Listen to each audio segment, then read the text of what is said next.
예, 오래 기다리셨는데 남은 양이 많아서 오늘은 30분짜리를 두 타임을 앞으로 더 해야 될 것 같으네.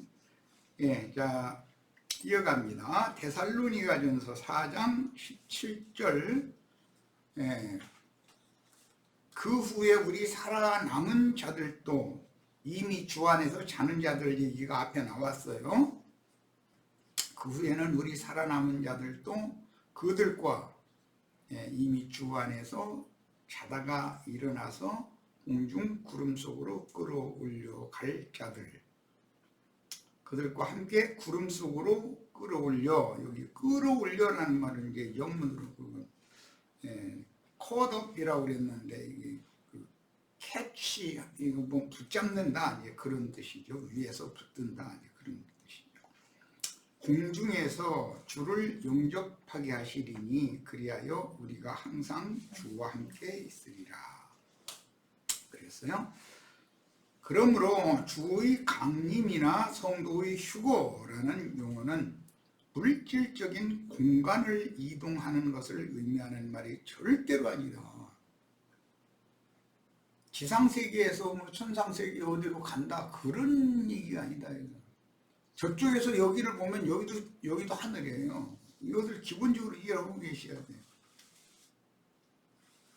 육의 몸을 벗고 영의 몸을 입은 속사람이 그 영에 의해서 영광의 하나님께 데려감을 받는 것을 의미한다. 영광의 하나님께 데려감을 받는다라는 말은 새 창조 세계인 새 하늘과 새 땅의 새 우주를 유업으로 받는 사람이 된다. 하나님과 같이 넓고 높고 깊고 사람의 정신세계가, 영과 정신세계가 예수 그리스도의 영과 예수 그리스도의 마음, 그 정신세계에 연합되는 상태를 말하는 거다. 승천이라는 용어는. 그러니까 위로부터 나서 위에 앉혀진 자는 궁극적으로 위로부터 오는 초소로 덧입는 교회 생활을 하게 마련이고, 이 생에서 이 육의 장막을 벗으면 완전히 새 창조 세계인 새하늘과 새 땅의 경영자이신 주님의 새 세계를 유업으로 받게 되는 상태이고, 이것은 이 생에서의 믿음이 실현되는 연장선상의 말씀인 것이니, 이 육의 몸이 물질세계의 어디로 올라가고 내려가고 그런 얘기가 절대 아니다 하는 거예요. 그런데 이 교계에서 휴거론이라고 하는 것을 너무 지금 육신의 몸은 죽지도 않고 호련히 변화돼서 어디로 간다 그러면 그 사람들은 당신 육신의 몸 반드시 죽습니다 그러면은 펄펄 뛰죠. 자기는 휴거된다고 믿으니까.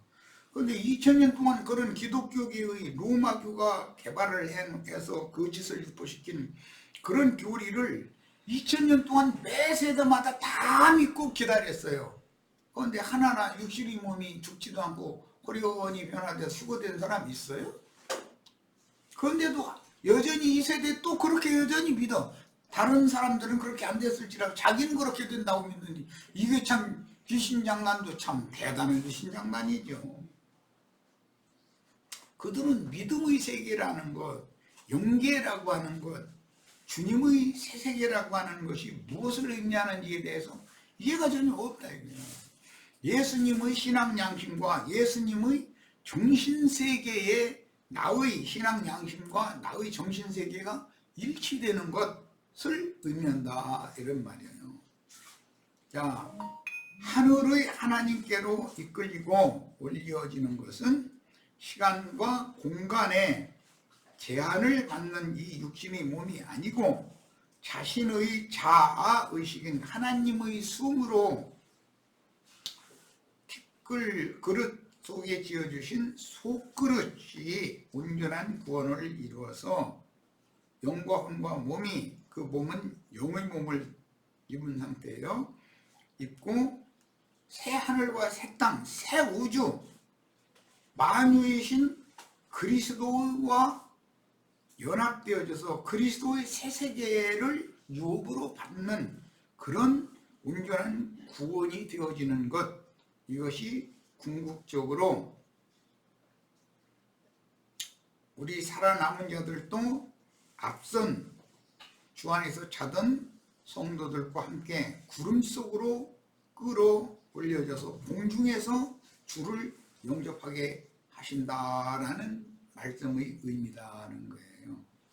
그러면은 구름 속이라고 하면은 창공에 떠다니는 구름 속으로 사람이 올라가는 얘기는 그렇게 생각하면 안 된다. 구름이라고 하는 것은 천천만만의 온전케 된 의인의 영들을 의미하는 말로서 이 생에서는 증인으로 위로부터 셋째 하늘에 천상세계의 낙원과 지상세계의 낙원과 지하세계의 낙원, 또 그와 반대되는 지옥세계의 삼계, 이런 것들을 다 보여주시고, 그런 지옥 자식들, 지옥 속에서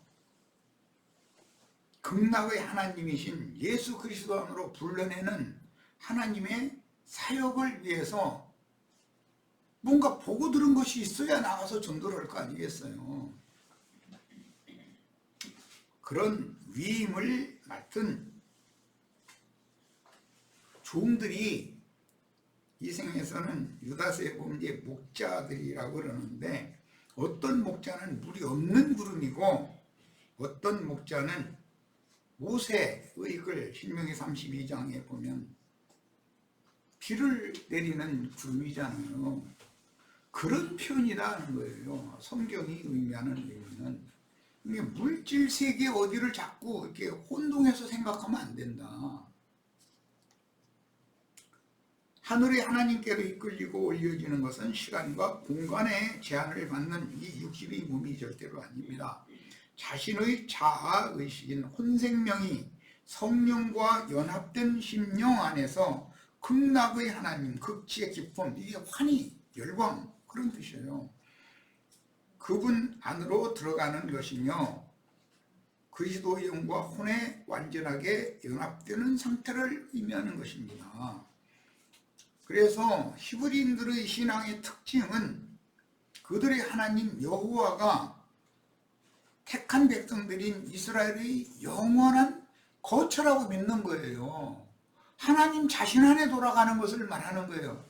그래서 하나님께로부터 세상에 육신을 입혀서 보내심을 받은 이 육신을 입고 있는 이 동안은 은혜의 때요 구원의 날들이고, 이 육신의 장막을 벗고 신령한 새 몸을 입혀서 보내신 이에게로 다시 돌아가는 것. 예수님이 내가 아버지께로부터 세상에 왔다가 세상을 떠나서 다시 내가 나를 보내신 아버지께로 돌아간다. 이것이 인생이단 말이에요. 그게 지금 말하는 바인데, 아버지 하나님께로 돌아간다는 것은 성막의 지성소의 영광의 보좌, 은혜의 보좌 앞에 올라간다 그 말이고, 그 말은 하나님의 영광 앞에 나아간다 그런 말인 것이지, 무슨 육신의 세계가 뭐 어디에서 어디로 지구에서 무슨 뭐 북극성 넘어 어디로 가고 막 이런 얘기, 이거는 전부 꾸며낸 말이고, 그런 허황된 말을 믿으면 안 됩니다. 하나님의 보좌가 물질적인 북극성 넘어 어디에 있는 건 아니잖아요. 그럴 리가 있어요. 의의 구하는 바 새하늘과 새 땅이라는 용어가 나왔는데, 하나님의 의가 무슨 창공 하늘 어디에 있고 땅 어디에 가면 하나님의 의가 있고 그런 개념이겠어요? 우주 전체가 다 하나님의 뜻을 이루고 하나님의 의를 이루는 우주인 것인데, 첫 아담에게 주신 우주라는 건 물질계인 것이고, 둘째 아담이며 마지막 사람인 그리스도 예수께 영세를 상속받을 후사로 이미 정하셨고, 그리스도 예수 받아들인 그분 안에서 우리가 또 자기의 분깃을 기업으로 받게 되는 것이 성경 이야기인 거예요. 시편 43편 4절, 그런즉 내가 하나님의 단에 나아가 나의 극락의 하나님께 이르리이다. 이건 지난번 개역성경 번역을 인용을 해드렸어요. 기쁨 중에 기쁨이라는 뜻이에요. 극락. 하나님이여 나의 하나님이여 내가 수금으로 주를 찬양하리이다 라고 했어요. 이스라엘인들의 신앙은 그들의 유일하신 참신 여호와 하나님이 구속하신 자신들의 영혼의 영원하고 완전한 거처라고 믿었습니다. 시편 90편 1절 그렇게 돼 있고 91편 9절도 그렇게 돼 있어요. 그들의 신 여호와 하나님의 거처는 구속하신 백성들인 자신들이라고 믿었어요. 또 반대로 주님께서 이 말씀을 인용을 해서 너희는 내 안에 거하라, 그리하면 내가 너희 안에 거하리라, 이렇게 말씀하셨어요. 상호 거처를 삼는 얘기예요. 그것은 속세에서 표상으로 남편과 아내가 한 가정을 이루는 것이 상징이잖아요. 이스라엘 백성들 각자는 하나님의 백성들이며 그들은 하나님의 왕국을 세우는 건축 차제들이다. 구속하신 백성들은 하나님의 나라, 하나님의 새 세계를 세우는 건축 차제들이다. 각 사람을 구속하신 목적은 그들로 하나님의 왕국을 세우려는 것이므로 이스라엘 백성들 각자에게는 각양의 은사와 분량에 맞도록 우주 안에는 얼마나 많은 만상과 만물들이 존재해, 그거 있어야 되잖아요. 우주가 텅 빈 공간만 있으면 뭐예요? 그게 아무것도 아니지. 그러니까 그것을 채우는 물질 세계의 만물과 만상들이 있어야 되는 것은 표상이고, 각양의 은사를 가진 형제 자매님들이 요셉의 꿈에서 본 것처럼 하늘의 별들이 되고 또 모여서 달이 되고 하나님을 반사하는 그런 달이 되고 이런 천체계를 새로 이룬다. 그게 새하늘이라 이 말이에요. 그러니까는 어떤 한 사람이 자기가 인기가 많고 유명한 사람이 되어져 가지고 수십만 명 모아놓으면은 뭐가 되는 줄 참 너무 어리석은 거예요. 우리 주님은 다양성을 가지고 다양성이 서로가 충돌을 일으키지 않고 연락하고 상합해서 전체적인 큰 우주를 이루는 거예요. 그것을 주님이 우리에게 요구하고 계셔요. 그래서 이스라엘 백성들 각자에게는 각양의 은사와 각 사람의 분량에 맞도록 사명을 맡기셨습니다. 그러므로 내 영혼의 완전한 거처이자 생명의 인격인 혼이 성령과 연합된 심령에 일치되어 그리스도 예수의 새로운 정신세계로 들어가는 것을, 즉 첫 아담의 저주받은 정신세계, 처음 하늘과 처음 땅에서 나와서 새하늘과 새 땅인 예수님의 영과 예수님의 정신세계 안으로 들어가는 것을 주와 함께 하늘에 앉혀진다, 승천한다, 하늘로 올라간다, 이렇게 표현하는 것이다. 이게. 그런데 영이 거듭났어도 이 생에 첫사람 아래에서 날 때 입혀서 나온 이 첫 장막을 벗는 것이 하루에 되는 일이 아니라 날마다 후패되어지고 낡아져가서 나중에 최후로 무너지는 거예요. 집이. 그때는 속사람이 위로부터 오는 처소로 완전하게 덧입혀져서 빛의 장막으로, 빛의 아들로 나타날 수 있도록 준비를 하는 것이 교회 생활이다 말이에요. 그리스도 예수의 새로운 정신세계로 들어가는 것을 참 하늘로 올라간다고 하며 이 장막을 벗고 신령체로 만유의 신 주 안에서 새로운 만유의 세계인 천계, 이미 지난번에 설명한 것처럼 in heavenly place라는 이렇게 영문으로는 이렇게 번역이 됐어요. 천상세계다예요. 천국이라고 흔히 말하죠. 나타나는 것을 영세로 들어간다라고 하는 것이에요. 그러니까 주님은 먼저 이 생에 살아있는 구속하신 피로 사신 성도들에게 임하시고 최후로는 주와 함께 영광 중에 육신의 장막을 벗고 나타낸다의 완전한 세계로, 이것이 주님의 재림이라는 거예요. 주님이 오시는 것은 또 사람으로 봐서는 하나님께로 올라가는 거예요. 하나님께 들어가는 거니까. 그런 개념이지, 무슨 지구에서 무슨 북극성나 뭐고대로 이렇게 막 호련히 올라가고 뭐 그런 생각하면은 그게 얼마나 황당한 거예요. 육에 속한 사람들이 한 생각이냐는 말이에요. 빛의 말씀을 듣고 사람의 가장 깊은 내면인 영 안에서 영적인 큰 깨달음을 얻을 때 사람의 심령과 혼생명 사이를 막고 있는 육적 자아, 그것을 죄의 담이라고 그러고 벽이라고 그래요. 죄와 허물로 가득한 육신의 생각이 치워지고 그 영이신 주와 함께 하나님, 말씀이신 하나님의 영광 앞에 이르는 것을 승천이라고 하는 것이다. 이 승천을 기독교에서는 휴거라고 이렇게 말을 만들어. 성경에 휴거라는 말이 없어요. 성경에 어느 구절에 휴거라는 용어가 나와요? 하늘이 열린다라는 뜻은 마음에 행하시는 영적 할례로 인하여 둘째 휘장이 위로부터 찢어진다고도 표현하며, 다른 말로는 하늘문이 열린다고 표현하거나 하늘을 향한 창이 열린다라고도 표현을 하는데, 개인적인 승천이란 나를 세상에 보내신, 즉 육신의 인간으로 세상에 보내신 이에게, 티끌린 생으로 보내신 이에게로 다시 속사람이 온전한 구원을 이루어서 돌아가는 거예요. 예수님이 나를 보내신 아버지께로, 나를 보내신 아버지는 세상에 나를 보내셨는데 내가 이제는 세상을 떠나서 다시 아버지께로 돌아간다. 그것이 승천이잖아요. 그런 것이지 무슨 내가 휴거될 거다 그런 말을 예수님 한 적이 있어요? 사도들이 이제 그런 말을 한 적이 있어요.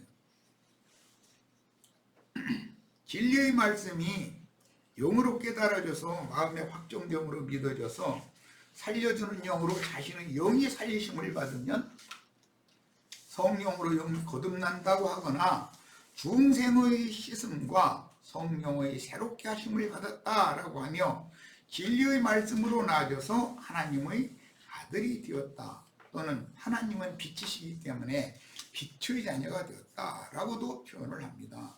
그러니까 성경에 이런 다양한 그 표현 방식들에 대해서 영감을 통해서 계시가 임하셔야 되는 거예요. 그냥 계시가 없이 예배당에 왔다리 갔다리 하고 뭐 가서 11조 헌물을 잘했으니까 세상에서 부자 돼서 이제 뭐 아들 딸이 뭐 자유성이 잘 되고 뭐 망해 같은 사업이 잘 되고, 이건 완전 기복신앙이고 그건 완전 육에 속한 땅의 일만 생각하는 돼지떼들이지 그게 뭐예요. 그럼 그렇게 세상에서 잘 되지 말아야 된다는 말이냐, 그런 뜻이 아니에요. 주님께서 기본적으로 혼이, 사람의 혼이 잘 되면 그의 범사에도 잘 되게 하신다는 게 약속이에요. 먼저 그의 나라와 그의 의를 구하면 범사에도 잘 되게 해주겠다는 게 하나님 약속이잖아요. 하나님은 모든 인간이 뭐가 필요한지 이미 다 알고 계시는 건데 말씀을 믿어야지. 세속교계에서 흔히 핏부림을 받아 구속함을 받고 성령으로 영이 거듭난다고 하는 막연한 가르침들에 대한 오해로 인하여 영적으로 다신할 때 마귀의 영으로 난 마귀의 자녀들이 세속교계에는 아주 많이 섞여 있어요. 진리의 영으로 난 소수인 유일하신 참 하나님의 자녀들이 있으므로 추수 때에는 가라지의 단으로 묶일 자들과 곡식단으로 묶일 자들을 정확하게 분별해야 한다는 사실을 계시로 인한 지각을 사용하여 용감으로 깨달아서 명확하게 영적으로 인식을 해야 되는데 이것을 성령으로 인침을 받는다, 이렇게 표현을 해요. 승천이라고 하는 것은 반드시 3단계로 실현이 됩니다. 왜? 셋째 하늘까지 올라가야 되니까. 천국 농사와 추수의 개념인 것이다. 이것은 천국 농사는 땅에 해야 되니까 땅에서 복식농사를 해가지고 걷어서 천국 곳간으로 데리고 들어가는 얘기를 하는 거예요. 이런 것이다. 세상사로 표상을 들어서 설명을 해야 인간들이 이런 영의 세계에 관한 말씀 알아들으니까 이게 다 비유들인 것이죠. 세상의 농사라는 건. 흔히 아브라함의 자손이라는 말씀에 대한 오해로 인하여 성당이나 예배당에 다니며 종교 생활을 하거나 형제회나 여타의 다른 모임들에 다닌다 해도 모든 신자의 그 혼의 구원을 이룬 성장, 영적 성장의 상태는 다 다르다. 금기름 묻는 집에 함께 와서 동역을 한다 해도 그 영혼이 각자가 이룬 구원의 정도는 다 다른 거예요. 그걸 사람이 어떻게 판단하겠어요? 속사람의 일인데. 그리도 심판돼도 주님이나 판단을 하는 것이지. 홍수 심판 후에 노아의 세 자손이 여러 나라 백성들과 방언들과 종족들로 나뉘었듯이 계시록 17장 15절에 보면 여러 나라 백성 방언 종족들 얘기가 큰 음료가 앉은 많은 물이라고 설명이 되어 있잖아요. 아브라함의 자손도 세 족속으로 나뉩니다.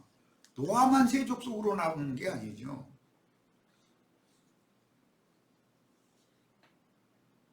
셈, 야벳, 함, 이게 세 아들이 있었죠. 근데 이제 함이 실제는 맨 처음에 함 족속이 야벳 족속이 이룩되고 그 다음에 함 족속이 이룩되고 맨 나중에 셈 족속이 이룩이 됐죠.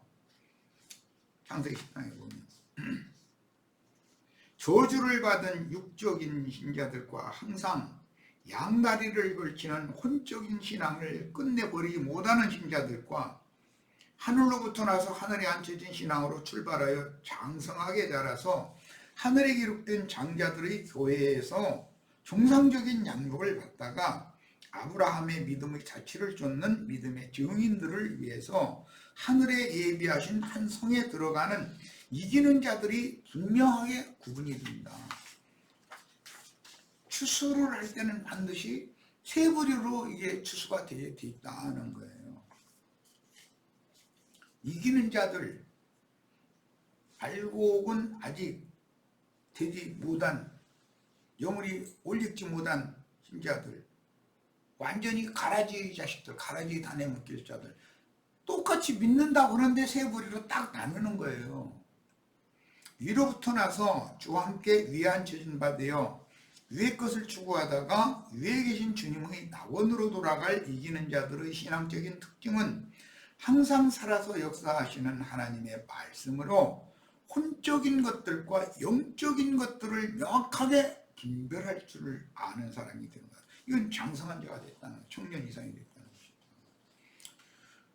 육적인 것과 영적인 것은 누구나 분별을 해요.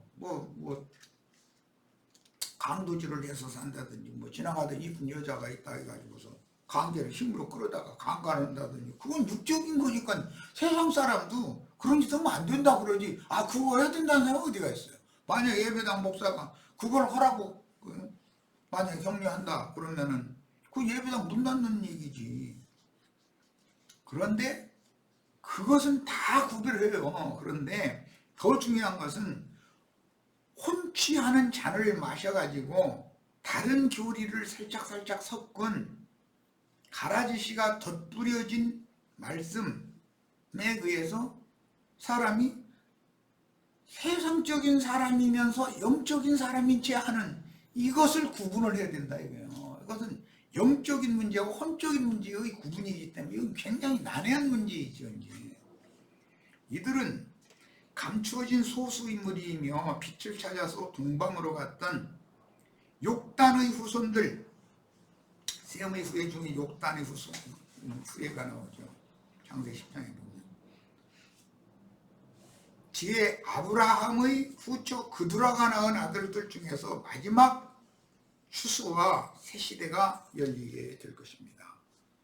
기독교인들은 그들의 주장대로 분명히 거듭났지만 중요한 문제는 처음부터 거짓의 아비요 살인자인 마귀 곧 크고 붉은 용의 생기를 부음받은 사단의 사자들인 큰 음녀의 일곱 머리에게 다른 교훈으로 세뇌당하여 다른 예수를 믿고 다른 영을 받았는지 진리의 영을 통해서 성경이 말하는 예수, 대속자 예수를 믿고 예수 그리스도의 그 영을 받았는지를, 이것은 영적인 문제와 혼적인 문제를 분별하는, 이것은 분별력의 문제다. 어린아이 때는 거듭났어도 분별력이 없어요. 인간 세상에서도 갓난 아이는 그냥 저한테 우유 타주고 날마다 저 안아주고 그럼 그게 지 엄마인 줄 알아요. 할머니가 그렇게 길렀는데 할머니를 엄마로 착각하는 거예요. 야, 지나서 철이 들기 시작하면 저희 엄마가 따로 있고 할머니가 나를 길렀구나, 그걸 나중에 하는 거지. 그런 거 똑같아요. 그래야만 적그리스도들인 가라지의 단이라고 칭하신 교파 혹은 당을 짓고 금송아지 우상숭배를 하는 무리와 함께 묶여서 짐승떼의 뜨거운 풀무 42달 동안 쇠풀무를 7배나 더 뜨겁게 이제 막 불 달구는 때가 와요. 그걸 그 시대를 거쳐서 불못의 영원한 형벌을 피하여 어린 양의 신부성에 입성을 할 수가 있습니다. 그러니까 이 말이 도무지 이해가 안 되고 막 예배당 열심히 다니면서 막 11조 헌물 막 돈 많이 열심히 벌어서 목사님한테 잘 갖다 내고 목사님 그냥 말 떨어지기가 무섭게 그냥 막 돈으로 다 해결해주고 그렇게 하면 축복받아서 잘 되는 것이 아니고 진리를 옳게 분별하는 수준으로 자라야 돼요. 진리 말씀으로 나서 진리 말씀으로 양육받아서 자라야 되는 거예요.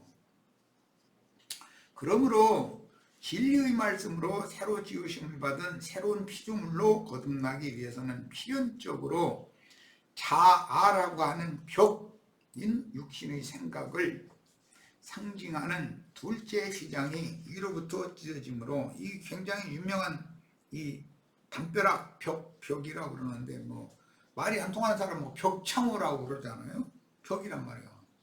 담벼락이라고 흔히들 이렇게 말하죠. 솔로몬은 그 벼락에 담에 나는 풀인 우슬초까지도 레바논 백향보에서부터 모든 나무 초식을 다 논했다는 거예요. 우리가 다 이런 지혜를 다 받으셔야 되겠어요. 그럼 담에 나는 풀이라는 게 뭐예요? 우슬초예요. 피 뿌릴 때 뭘 해요? 우슬초 답을 묶어가지고 피 뿌리는 거예요. 물 뿌릴 때, 잿물 뿌릴 때 뭘 해요? 우슬초 답을 넣는 거예요. 그러니까 육신의 생각에서 도단하는 그것은 범죄들이라고 그러고 흠결들이고 허물들인데, 이런 것들을 싹 뽑아가지고 다발로 묶어가지고 피에다 적셔가지고 그 사람 양심에다 뿌려주는 거예요. 이게 비유예요. 그래서 자아의 벽인 육신의 생각을 상징하는 둘째 휘장이 위로부터 찢어짐으로 육적 자아인 죄의 담이 치워지는 영적 할례의 체험을 해야 합니다. 구속 곧 지난 죄들의 사면과 거듭남의 비밀을 교리적으로는 아는 체하며 헛된 자랑의 말을 해도 내면을 알아보면 거짓일 경우가 있고, 대부분은 땅의 일만을 추구하는 다신주의, 우상숭배주의자들인 경우가 많습니다. 살려주는 영으로 재림하신 그 영과 자신의 영이 어떻게 한 영이 되어 주님은 내 안에 나는 주님 안에 서로 고초로 삼고 거하는지 그 영과 신부의 말씀으로 분명하게 확증을 받아 새 사람이 된 자신이 현재적으로 1000개에 이른 사실을 하늘 성소에 뿌려진 피의 증거로 보증을 받아야 합니다. 영의 분명한 인식이 필요하다 이거예요. 성령의 도장이 필요하다 이거예요. 세속교계의 막연한 교회 신앙 생활을 하다가 죽은 다음에 천당으로 가거나 육의 몸이 죽지도 않고 휴거된다고 믿는 것은 거짓 교리에 지금 속고 있는 신앙이라는 확실한 인식이 새로워지셔야 돼요. 그들의 진리 지식은 영지주의자들의 가라지 교리들이 대부분이고 성경이 말하는 현재적인 구속의 진리와 영으로 부활하여 구원을 이룬 혼이 영과 함께 승천하였다가 주와 함께 오는 새 세계로 재림하는 이치에 대해서는 아주 무지합니다. 더구나 지난 죄들을 간과하심으로 받고 그 영으로 영이 거듭난 후에 교회 생활을 통해서 혼의 온전한 구원을 이루어 속사람이 영의 몸인 신령체로 덧입혀진 후에 몸의 구속을 받고 오는 새 세상에 주와 함께 재림하는 문제에 대해서는 아예 무지한 신자들이 너무 많습니다. 두 번째 시간인데 여기까지 일단 마치고 잠깐 한 1, 2분만 쉬었다가 이어서 하겠습니다.